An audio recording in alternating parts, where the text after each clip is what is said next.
everybody, and welcome back to another Pokemon Challenge video. Last time, we continued our little mini-series going down the lines of generations, using unique and obscure Pokemon that came out of those generations. Last week, we did Pokemon Silver with another really cool Pokemon that never gets a lot of love in Girafarig. So I highly recommend checking that video out once you're done watching this video. Today is the finale of this little mini-series we've been doing, going down the lines of generations, using unique and obscure Pokemon that came out of those generations. While there are no obscure or unique Pokemon in Generation 1, because it was the first generation, I decided to go ahead and play with a Pokemon that a lot of people hate on just because of what it is, and it just so happens to be one of my favorite Pokemon of all time. It's the Sludge Pokemon, Muk, and by extension, Grimer. With this little mini-series of Pokemon Challenge runs coming to an end with this video,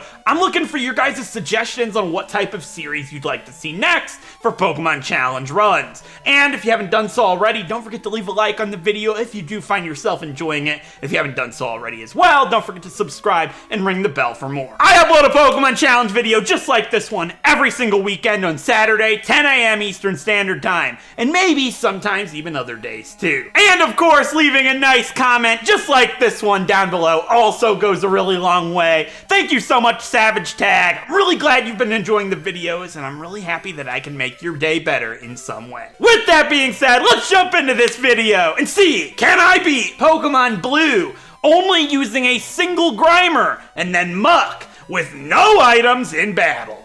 Let's jump right in and find out. Grimer and Muk are the Sludge Pokemon. Obviously. They have always been a pair of my favorite Pokemon. I've always associated with Grimer because of its Pokedex number being 88. See, my dad is a NASCAR fan, and his favorite was always Dale Jarrett, who was number 88. And my name is Jarrett. I was partially named after him. But the other reason I love Grimer and Muk is because of the anime. Ash's Muk may be my favorite Pokemon Ash has ever used. And it always brought great joy to me as a kid seeing it return for an episode in some way. Taking a look at Muk's stats, you can see they're really solid. A ton of HP, attack, and special defense. However, that special defense was only 65 in Generation 1, because of special being only one stat. And being quite slow could be pretty bad for a solo run. However, since this is being done on the first generation of Pokemon, I don't expect this to be difficult at all for the most part, aside from Brock.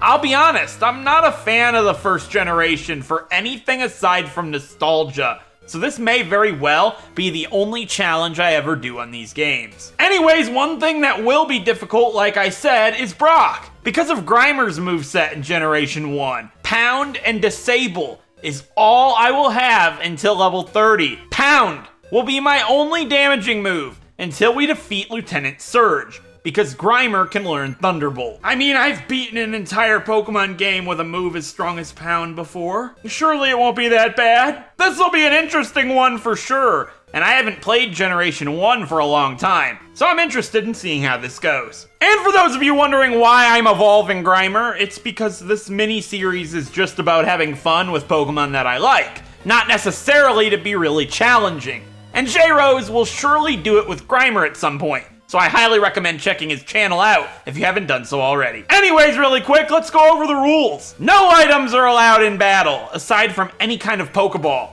Items outside of battle are fine, of course. Only Grimer and then Muk are allowed to be used in battle. HM users outside of battle are fine. And no glitches or exploits. This is always an unspoken rule of mine, but it is Generation 1. So I might as well make it clear. One more quick thing is this run was done on an emulator. I always like to play on legitimate hardware if I can, but I could not justify purchasing a Virtual Console copy on my 3DS capture card just for one challenge run. So if you're new to the channel, just know this is not a normal thing for me. Anyways, let's jump into this run and see if we can beat Pokemon Blue only using Grimer and then Muk without any items in battle. I began our adventure as a young boy named Dale. None of the starter Pokemon really provide a disadvantage to Grimer and Muk, so I used the Universal Pokemon Randomizer to change Bulbasaur to Grimer, since they both are poison types. I name our Grimer UPS, after the United Postal Service. Seriously. I mean, that was Dale Jarrett's main sponsor, but we're just gonna call him the Ups Truck. Because memes. We have our first rival battle with Ralph, and oh my god, that back sprite! Ups Truck, are you okay? It's even more hideous than Roger was! And I didn't know that was possible!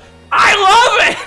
Now, I've watched a lot of Generation 1 runs from the likes of Madrybread and J-Rose, so I know Brock is going to require a lot of training. Like I mentioned earlier in the video, Grimer only gets Pound as a way to deal damage until level 30, so we essentially need to brute force Brock. I try at level 15 and can't even get past his Geodude. So I go fight the optional battle with Ralph west of Viridian and end up getting Ups Truck to level 20. First up is his Geodude. At level 20, Pound is doing pretty solid damage until it begins using Defense Curl. This obviously nerfs our damage significantly, but it is better than Tackle. As you all know, the AI in Generation 1 is horrendous, so he continues to use Defense Curl multiple times, even after getting to the maximum defense possible, allowing the Ups Truck to defeat Geodude without getting hit very much. Next is Brock's Onix. Pound does even less to Onix's Geodude as expected, but Brock's signature move is Bide. See, the other move the Ups Truck has is Disable.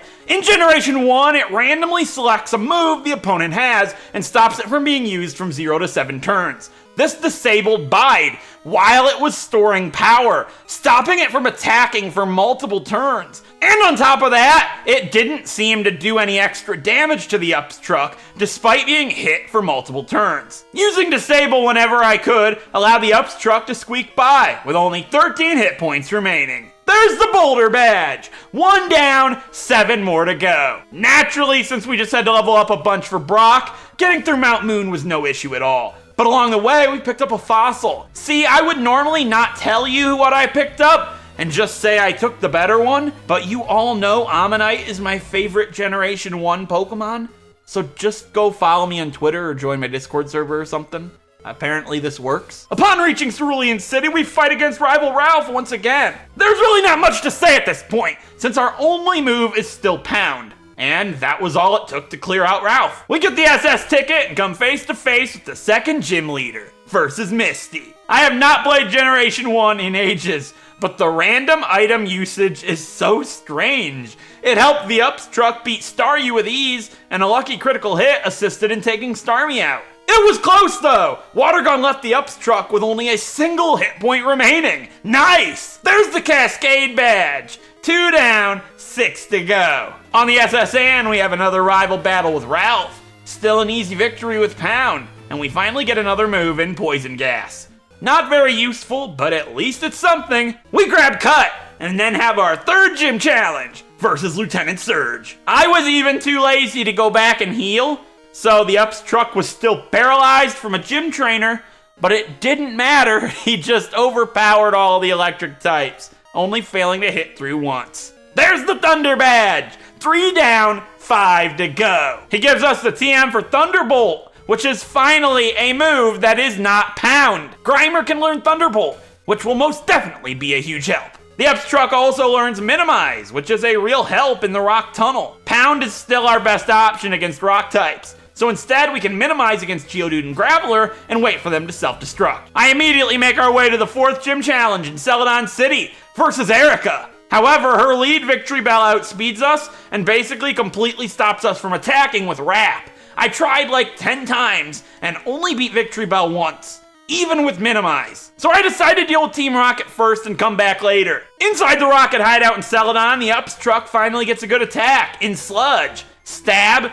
Physical, and a 50% chance to poison. And right before Giovanni, the Ups Truck hits level 38 and evolves into Muk. This makes Giovanni an absolute joke, and now that we outspeed Erica's Victory Bell, it makes getting past it a lot easier. And Tangela and Vileplume were no match for the Ups Truck either. There's the Rainbow Badge. 4 down, 4 more to go. She also gives us the TM for Mega Drain, which Muk can learn. It'll be good coverage and provide some healing. Now that we have Thunderbolt and Sludge, Ralph is even easier than he has been, sweeping his entire team. We make our way to Fuchsia City and have our 5th gym challenge versus Koga. 2 hits from Thunderbolt take out his lead coughing, and then a muck of his own comes out. A man of taste. Actually, I take that back. People of taste don't use minimize unless they have to. We eventually hit and take it out, and his second coughing was no issue. And then his ace wheezing just took itself out with self-destruct.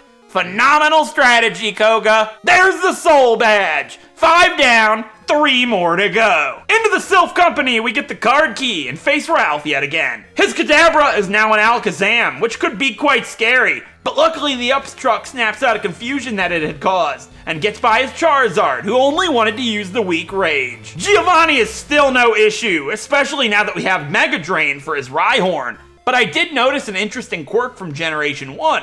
Mega Drain says it's not very effective on Nidoqueen, despite being neutral. Is this an odd Gen 1 graphical glitch? Let me know if you have any ideas. Anyways, 6th gym time versus Sabrina. Being the Psychic type gym, I was quite concerned, but we're at a pretty good level. The Upstruck takes a Psybeam very well and then one-shots Kadabra with Sludge. I go for Mega Drain on Mr. Mime, hoping it would do something dumb and I could get some health back. It did Confusion, which thankfully didn't do too much, and it goes down to another Sludge. Venomoth then comes out, who I actually almost did this run with instead. Fun fact. I just like Muck a lot more. Anyways, 3 Thunderbolt uses take it out, and then her ace, Alakazam, comes out. But instead of ending me, it just goes for Psywave, which doesn't land, and Sludge finishes the fight. There's the Marsh Badge. 6 down, only 2 more to go. I immediately fly back to Pallet and surf over to Cinnabar Island for our 7th gym challenge versus Blaine. Here I witness the famous item usage of Blaine as he uses a super potion on his fully healed Rapidash. Yeah, this will probably be the only challenge I ever do on these games.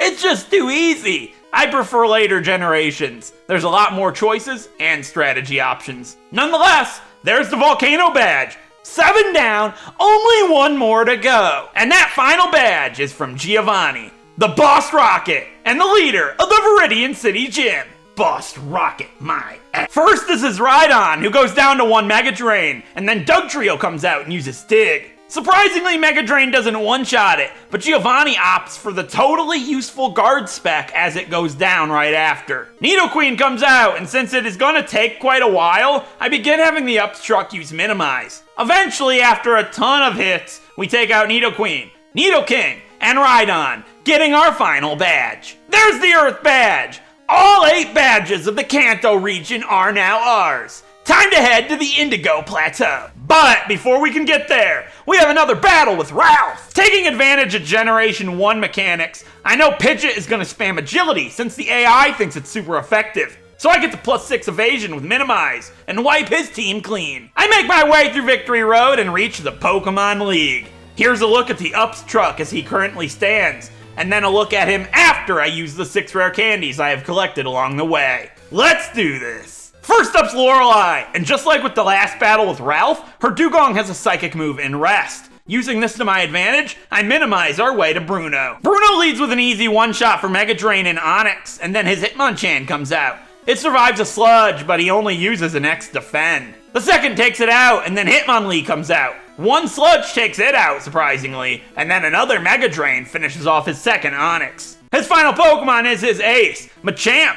The first Sludge does over half and poisons it, and the second leaves it with only 1 hit point left. But all he did was use Focus Energy and then an X Defend, beating Bruno without taking any damage, just like Lorelei. Agatha's next, and she's a different story. This one took a good bit of luck. Her Gengar leads and tries to put us out with a Hypnosis. The second one lands and the Upstruck begins to sleep while getting smashed by Nightshade. Luckily, he wakes up as Gengar goes for Dream Eater. I realize my only shot of winning on this attempt is getting lucky with Minimize. We start stacking the Minimize, but then it lands a Confuse Ray, and the Upstruck hurts himself, and on top of the Nightshade is brought to red. Luckily, we hit through after getting the +6 evasion and bring Gengar to red, snapping out of confusion and finishing it off the next turn. Golbat goes down to 1 Thunderbolt, and Haunter goes down to 2. thankfully missing a Nightshade in the process. Arbok survives the next Thunderbolt and lands an Acid, but luckily doesn't do too much, with her final Pokemon, her ace, Gengar, coming out.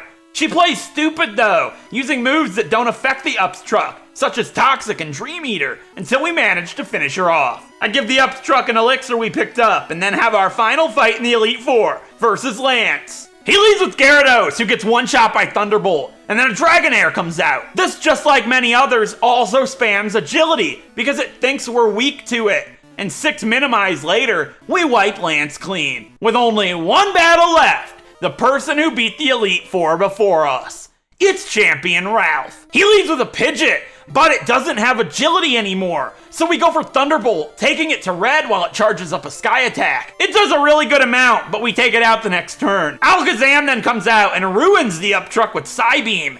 Thankfully we survive it, however, and one-shot Alakazam with Sludge. His Rhydon comes out next, which is perfect. Mega Drain does a massive amount of damage and heals the Upstruck up a ton. And for some reason, Ralph used a full restore on that same turn, just like Blaine, getting us to full hit points as it uses Tail Whip with its only turn. Executor misses a Hypnosis and goes down to 2 hits from Sludge. Gyarados lands a Hyper Beam, doing over half, but goes down to 1 Thunderbolt. And his final Pokemon, his ace Charizard, comes out. It lands a Fire Blast, taking the Upstruck down to 35 hit points. And 1 Thunderbolt with a critical hit is all she wrote for Ralph. We just became the champions of the Kanto region, only ever using a single Grimer and then Muk in battle. And while it was easy, that's just Generation 1.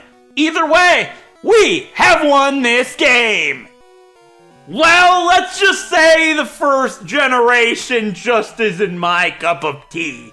They are way too broken and way too easy for me to really enjoy making Pokemon Challenge videos on here in the future. My thing is I love using unique and obscure Pokemon that many people forget about or just flat out think are worthless. And you can't really do that in Generation 1 because everybody knows the Generation 1 Pokemon. And on top of that, the games are so easy and broken with glitches that I can't really see myself ever doing a challenge run on these games again. I did have a lot of fun with this one, however, as I always do. I absolutely love Grimer and Muk, and I haven't played through the first generation in a really long time. I think the last time I played through them was when they came out again on the Virtual Console, so it's definitely been a really long time, and I had a fun time going through Kanto once again. If you did enjoy this video, don't forget to leave a like down below on your way out, and if you want to see more videos like this and have not done so already, don't forget to subscribe as well, and ring that bell to be notified of all future uploads for this channel in the future. Like I said at the start of the video, I try to upload a Pokemon Challenge video just like this one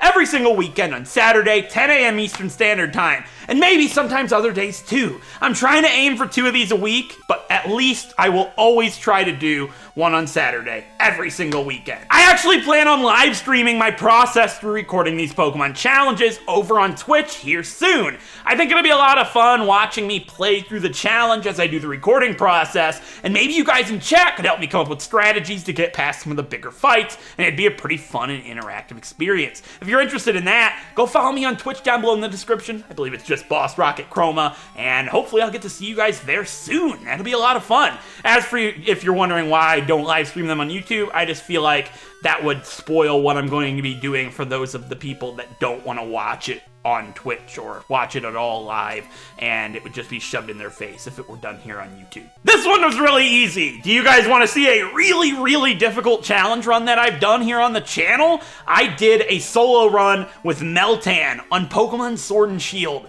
Probably the most difficult Sword and Shield challenge that has been done on YouTube here thus far. I highly recommend checking that one out. You can find a link to that video over here. Or if you just want to see all the ones that I have available so far, we're getting pretty close to 20, you can find a link to the playlist with all of them over here. With all of that out of the way, I really do hope you guys enjoyed this video as always, and I hope I get to see you guys next time for another Pokemon Challenge video. Until then, hopefully, I'll see you guys next time. Thank you so much for watching!